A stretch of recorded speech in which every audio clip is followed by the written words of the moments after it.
Shrek é uma série de filmes muito celebrada e amada pelas pessoas.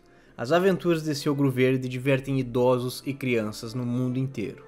A história se passa em um mundo de fantasia que mistura críticas e referências à sociedade moderna. Porém, o que muitos não sabem é que por baixo de uma série de filmes infanto-juvenis existem cenas, conotações e segredos obscuros que definitivamente não são para crianças.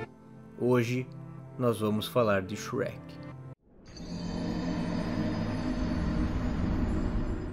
O universo de Shrek é claramente racista. Você já parou para pensar que apesar de nós termos um grande contingente de criaturas mágicas, uma grande população deles, todos os governantes de todos os lugares que nós vemos são humanos? E que existe uma escola onde só humanos estudam e que fazem chacota e mascotes com criaturas mágicas? Sabem o que isso me cheira? Racismo. E não vamos ignorar o fato de que esses seres mágicos muito provavelmente não têm direitos humanos, ou direitos mágicos como seria chamado, aplicados a eles. Há um ponto em que o Lord Farquaad pôde praticamente fazer um holocausto com eles, vendendo eles e enjaulando todos eles, banindo eles e expropriando eles de suas terras sem qualquer dignidade. E o pior, nenhuma repercussão. Eu percebi, reassistindo Shrek, que fora alguns famosos, como a Fada Madrinha e outros seres fantásticos que gozam de uma vida de luxúria, em toda a cidade de tão distante, nós nunca vemos uma criatura mágica andando na rua. O único lugar em que nós vemos eles concentrados é em um bar fudido e isolado fora dos perímetros da cidade. E o único lugar em que nós vemos eles empregados é na fábrica da Fada Madrinha. E lá nós podemos ver que eles sabem o que é um sindicato, dando a entender que exploração trabalhista também é uma realidade em Shrek. Não posso deixar de trazer esse ponto. Em nenhum momento, em nenhum filme de Shrek, nós vemos uma pessoa negra. Todas as pessoas são brancas, de descendência europeia, provavelmente. Seria Shrek uma declaração racista? Dadas essas condições de vida, não é de se impressionar que muitos deles tenham se voltado à criminalidade e meios de vida mais escusos. Porém, isso não quer dizer que todo preconceito é injustificado no universo de Shrek. Shrek é um canibal, ou não necessariamente, porque ele é um ogro. No começo de Shrek nós vemos vários camponeses tentando invadir o pântano do Shrek e matar ele. Por quê? Em um mundo em que criaturas mágicas e humanos coexistem em relativa paz, por que ogros em específico são perseguidos e mortos? Simples. Ogros comem humanos. Um dos camponeses inclusive diz: ele moe os teus ossos para pôr no pão. E Shrek nunca retruca. Ele apenas diz que isso é algo que os gigantes fazem. Os ogros, segundo ele, são muito piores. Eles costuram a roupa com a sua pele, comem seu fígado e espremem bem os seus olhos. É mais gostoso na torrada, o que indica um conhecimento de como preparar e cozinhar partes humanas. Alguns poderiam argumentar que Shrek está falando isso apenas para assustar os camponeses, já que ele não efetivamente mata nenhum deles. Se ele fosse um canibal, ele não teria nenhum motivo para não acabar com todos. Mas será mesmo? Podemos ver na casa de Shrek um pote cheio de óleos em conserva que ele utiliza para pôr na sua bebida. E nós podemos perceber que são óleos de vários tamanhos, incluindo alguns óleos bem grandes, não? Talvez grandes demais para pertencer a animais pequenos. Além disso, em Shrek 3, nós ouvimos Shrek dizer claramente que o seu pai tentou comer ele, e não no sentido sexual. Talvez Shrek seja um ogro vegetariano, mas isso não muda o fato de que os ogros em geral comem seres humanos, e por vezes, seus semelhantes. O espelho é um objeto ser mágico do universo de Shrek. Ele é senciente, ele tem vontade própria, ele tem inteligência, ele tem cognição. E quando Lord Farquaad encontra o espelho em Shrek 1, o espelho mostra a ele várias das princesas em seus locais de espera e suas opções para o Lord. Ele dá também várias informações sobre as mesmas, como por exemplo que a Cinderela gosta de sushis e banhos quentes. Mas como ele poderia saber disso? A resposta, senhoras e senhores, é simples. O espelho é um stalker. Nós podemos ver que o espelho tem pouca ou nenhuma limitação em seu poder, podendo mostrar praticamente qualquer coisa em qualquer lugar, inclusive voltar atrás. Porém, ele é limitado em seu conhecimento. E no entanto, ele sabe de muitas coisas que não deveria saber. Coisas específicas sobre pessoas distantes. Ele inclusive sabe sobre a maldição da Fiona. Tudo nos leva a crer que o espelho seja na verdade um pervertido que tem prazer em espionar as pessoas quando ninguém está olhando.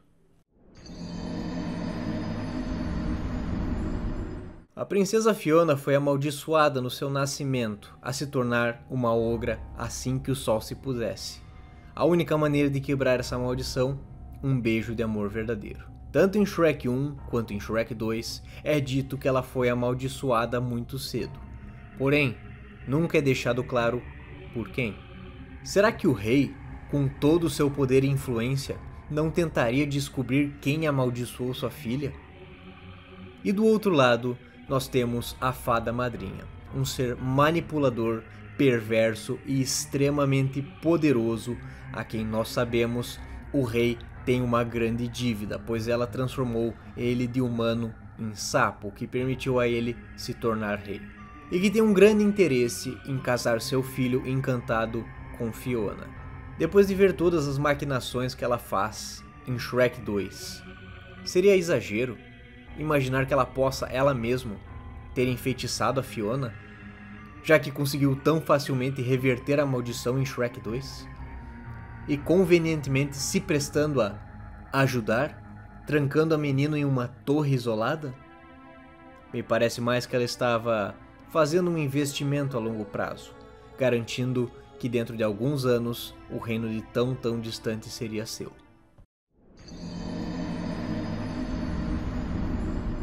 Em Shrek 2, nós conhecemos a Fada Madrinha e o Príncipe Encantado, que se tornam alguns dos vilões principais da série. Ambos tramam para se tornar reis de tão distante. Porém, é curioso que a Fada Madrinha é obviamente uma fada, enquanto o Príncipe Encantado aparentemente é apenas um humano comum.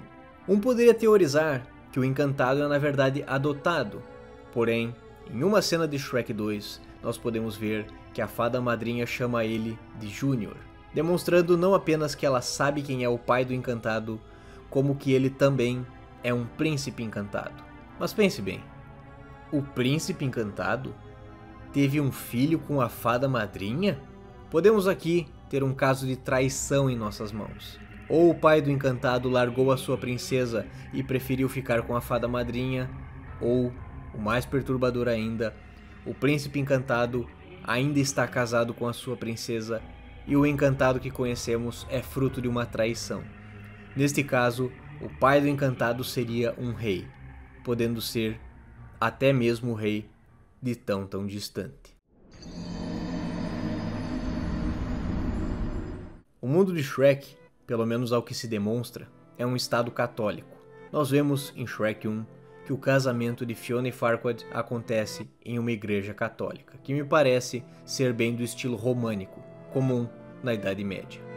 O casamento é abençoado por um padre em uma missa de casamento tipicamente cristão, tendo inclusive a parte do fale agora ou cale-se para sempre. E então Shrek entra na igreja e impede o casamento para se declarar para Fiona.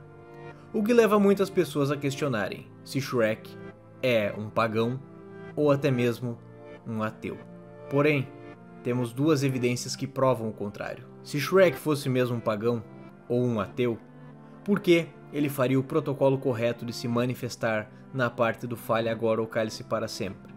Além do mais, podemos ver que apesar da morte de Farquaad, Shrek e Fiona se casam na igreja. E mais tarde, em Shrek 2, vemos Shrek e Fiona usarem anéis no dedo anelar esquerdo, uma tradição criada no século IX pela Igreja Católica. Esses fatores, dentre outros, me levam a crer que Shrek seja sim um cristão, ao contrário do que se pensa. Como todos sabemos, a Fiona ficou trancada na torre desde muito jovem e foi colocada sob a guarda de um dragão. Nós não sabemos a extensão do que essa guarda quer dizer. O dragão cuidava da Fiona ou apenas atacava quem tentasse chegar perto? Uma questão se mantém: o que Fiona comia enquanto estava presa no castelo, em um vulcão, em meio a um deserto?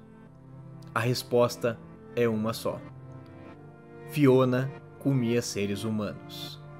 Enquanto Shrek explora o castelo, nós podemos ver um caldeirão gigantesco com um livro de receitas, que mostra aberto numa página como cozinhar cavaleiros. Some isso, a grande quantidade de corpos expostos no castelo, não é difícil imaginar o que aconteceu. Se Fiona sabia ou não o que estava comendo, não há como dizer com certeza, mas ela provavelmente já se questionou sobre o assunto. Talvez por isso ela nunca tenha questionado sobre os potes de olho no pântano do seu marido. No musical live action de Shrek, é dito que Farquaad é filho de um dos anões da Branca de Neve com a princesa da história, a princesa Ervilha, que abandonou a realeza para se casar com o dito anão, motivo pela qual Farquaad não é um rei, e sim um lord. Qual anão não se sabe ao certo, porém é um chute válido presumir que fosse possivelmente o Zangado. Em um fatídico dia, como diz a história da princesa Ervilha, sua mãe caiu de sua cama altíssima e morreu.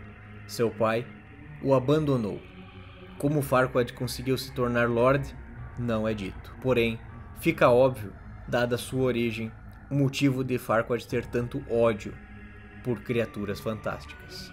Nesse vídeo nós penetramos apenas uma pequena parte do macroverso, que são as teorias e provas de que Shrek não é uma obra para crianças. Eu espero que vocês tenham gostado. Eu gostei. Se você se assustou, deixe o like e se inscreva no canal. E até o próximo vídeo.